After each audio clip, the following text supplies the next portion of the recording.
What's up everyone, Phil coming at you with another Weiss Schwarz deck profile. Now Tohka was going to be the next deck on the list, but as today is Kotori Itsuka's birthday, we are going to be doing the Kotori Itsuka updated list. Now if you haven't checked out the original list, it is up here on the channel. This is a finished list with all the cards that she has from the new Dead Alive set, both the TD and the booster.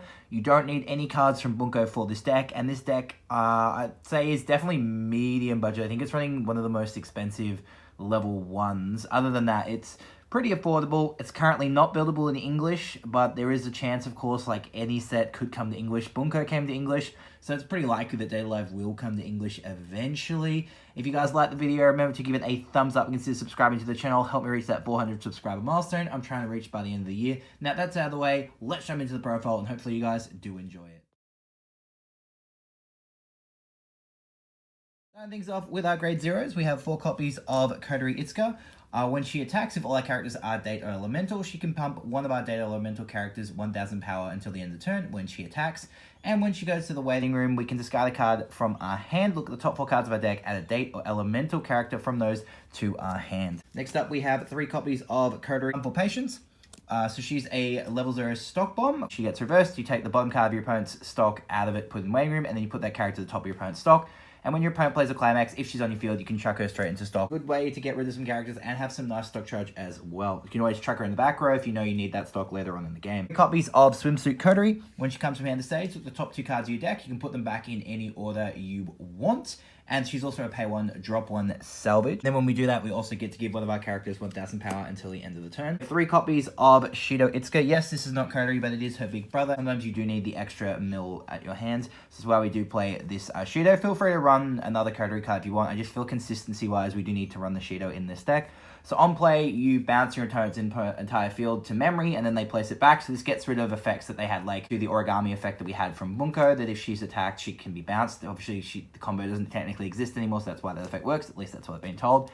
And Shido, we can pay 1 and sack him to Akatsuki for a Date or Spirit character. 3 copies of the Kurumi Frenzied Nightmare. Like, Kotori doesn't have a Brainstormer at all. Yes, she does have that mill, but sometimes you really do need that specific Brainstormer, and considering how her deck works, and some of the other cards we're playing, 3 copies of Kurumi is perfectly fine. Characters in front, gain 500 power, pay 1, tap self, brainstorm, search for every climax you mill 4. Is probably the most expensive card in the deck. Everything else is relatively affordable. We also have our next double R starting off at level 1, which is Kotori Reliable Little Sister. During your turn, if all your characters are Date or Spirit, she gets plus 1/5 power, so she's a 5/5 base. Climax combo with our choice climax on attack. Check the top card of your deck twice. Character or event, you get to add it to hand. You do the effect twice. So you check top. If it's a character event, add it. You check it again. If it's a character event, you add it. Copies of our main Vakro card for Kotori, which is Kotori Under the Blue Sky. So during our turn, all of our characters gain 1000 power. And if we are level 3 or higher, we can pay 2 and sack a Kotori Murderous Expression from our waiting room onto the stage on the slot. This is grade 1. So first off, we have 2 copies of Kotori Enjoying the Amusement Park. So it activates up to twice per turn. When another one of our Date or Elemental characters is placed to stage, she gets plus 1000 power until the end of the turn. And when she dies, we can pay, or goes away, we can pay 2 to salvage a Date or Elemental character. 2 copies of the Box Topper PR. So if you want to, you can just run 4 copies of this or 4 copies of the Box Topper.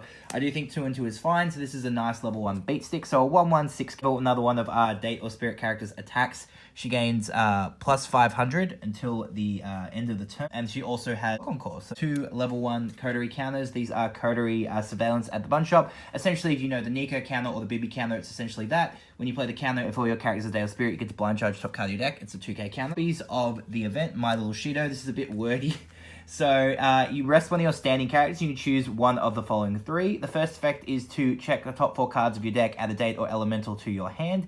You can choose one of your opponent's level 1 or higher characters, and your opponent chooses X or lower level character from their waiting room and swap them. So basically, if you pick a level 3, they can pick any level 2 or lower character from their waiting room and swap it, which is really cool.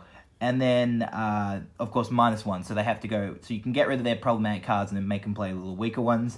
And the other effect is if you have 6 or less cards in your hand, you can salvage a grade 3. So help us get to our grade 3s if we need it. Mostly, I just use it for like the Akatsuki effect of top 4. First off, we have Words of Power. She's an early play stock bomb, and when we play her, if we have 4 or more date or elemental characters, we can pick a date character from our waiting room and put it into our stock. We have 1 copy of the TD Kotori grade 2. Now, of course, again, you can choose to run 2 stock bombs if you want. I just want to run 1 of each, just so I could get some use out of the TD for Kotori. It's the only TD card we play.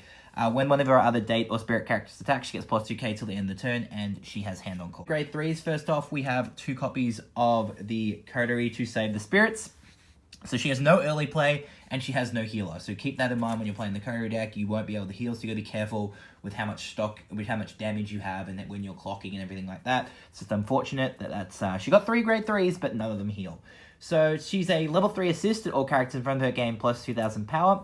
When she's placed from hand to stage, you get to choose one up to the following 3 actions and perform it. So you can look at the top 3 cards of your library. You can add any card you want from those to your hand and put the rest in the waiting room. You can choose a character with date or spirit. Data or elemental in your waiting room, return to your hand, and the other effect is, for this turn, all your characters gain 1,000 power and 1 soul. So she can help you dig for the climax for your grade 3, which is really nice. It'd be nicer if she was an early play, because she's only 2k in front, but we only play 2 copies, because sometimes you won't necessarily have the stock to be able to play her, as well as your other grade 3s.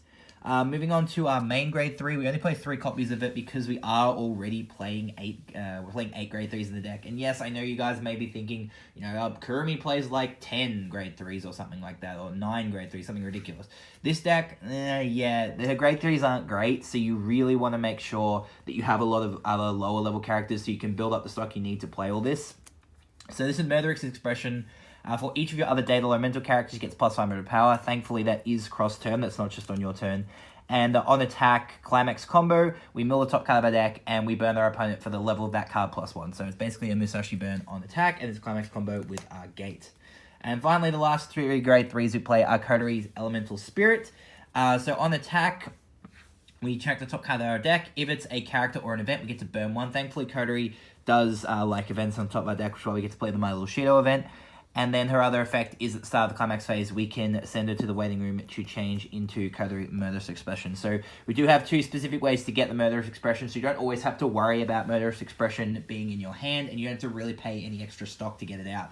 If you've got your level 1 on the field, you just have to pay 2, which is how much it normally costs you. And if you play 2 to play this, then you also get to play that. I would have liked that if this, you know, wasn't necessarily an on attack burn, rather if it was like on play heal, and then it could change. Maybe that could have been probably would have been a little too broken. But it's really unfortunate she didn't get a healer. Moving on to our climaxes. First off, we have 4 copies of our choice climax, which is Candy in the hand, which combos off with our level 1 reliable little sister Kotori. It is the choice trigger. Very good for this deck as it helps build our hand and build our stock.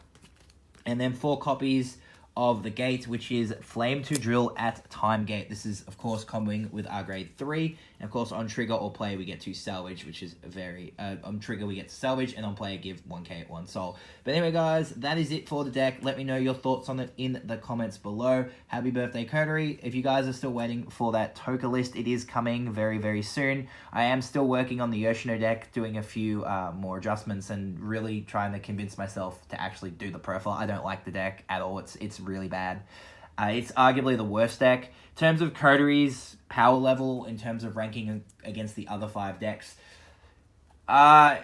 it's consistent. That's one thing. It's not very strong, so it's definitely towards the lower end. I still think that Kurumi and Origami are the 2 strongest. So I'd say that Kotori's deck is probably the 2nd weakest at this point. It's definitely fun to play, especially if you like Kotori. It definitely does feel like her, and there's lots of cards that she got that I haven't used. You can play Rainier in the deck. You can play... There's a Kanazuki Kotori combo I don't play, which is pretty funny. I might try and work that into another build eventually. But anyway, let me know your thoughts on it in the comments below. If you like the video, remember to give it a thumbs up and consider subscribing to the channel as well. Thank you guys so much for watching, and I'll catch you in the next video.